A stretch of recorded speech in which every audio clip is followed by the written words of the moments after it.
నువ్వు కాని వస్తువు లేదు, నువ్వు కాని వస్తువు లేదు, నువ్వు లేని చోటు లేదు, నువ్వు కాని రూపము లేదు. పిపీలి కాని బ్రహ్మ పర్యంతము సమస్తం నీ స్వరూపము ఉంటది.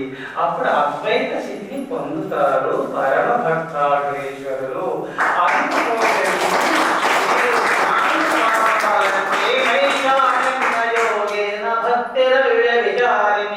వివిక్త దేశ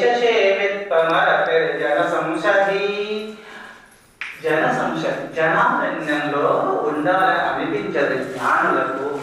అందుకోసమే జనారణ్యంలో ఉండినప్పటికైనా అందరి పరమాత్మాకారంగా చూస్తూ ప్రతి ప్రాణిసేవయ పరమాత్మ సేవగా భావిస్తూ దైవ చింతన చేస్తున్నటువంటి వారు కూడా జ్ఞానులే. అందుకోసమే జన సంశతి అనగా ఇక్కడ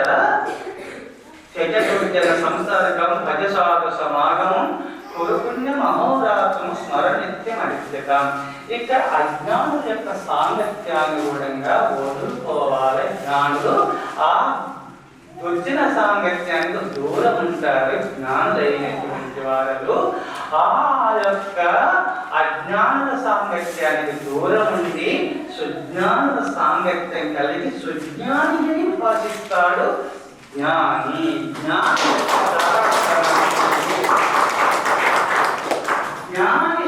అజ్ఞానుల దగ్గరికి వెళ్ళిన అజ్ఞానమును సుజ్ఞానులుగా మార్చడానికి ప్రయత్నిస్తుంటాడు సుజ్ఞాని.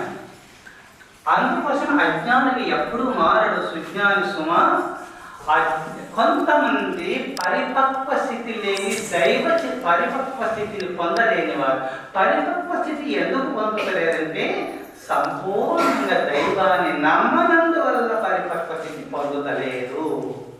ఆ సంపూర్ణంగా పరమాత్మ చింతన చేస్తున్నటువంటి వారు మాయలో పడరు. జ్ఞానులైనటువంటి వారును ఆ జ్ఞానులనే సన్యాసులు అని చెప్పబడింది సుమా. ఆ సన్యాసులు సంసారాల దగ్గరికి వెళ్ళి, సంసారాలకి భార్య పిల్లలు బంధుజనుల మధ్యలో ఉన్నవాడు సంసారి కాదు.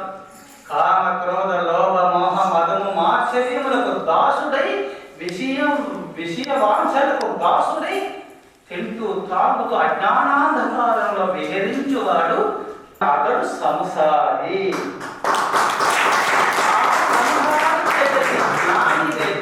చెడిపోడు సుమ.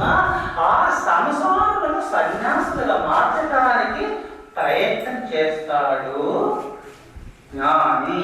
అందుకోసమే ఇక్కడ త్యజదుర్జన సంసర్గం వజసాధు సమాగమం కురుపుణ్య మహోరాత్రం స్మరనిత్యం అనిత్యతాం. జగద్గురు శంకరాచార్యుల వారు మీరు చేసింది మొదలుపండి, దుర్జన సాంగత్యానికి దూరం ఉండండి, సజ్జన సాంగత్యాన్ని పొందండి. కురుపుణ్య మహోరాత్రం మీరు చేయవలసిన పని ఏమి? స్మరనిత్యం అనిత్యతాం. నిత్యమైన పరమాత్మను స్మరించండి. అనిత్యమైన జగత్తు పైన మమకారాలు పెట్టుకోకుండా పరమాత్మ ధ్యానుల నిమగ్నులు కండి అని జగద్గురు శంకరాచార్యుల వారు చెప్పినారు.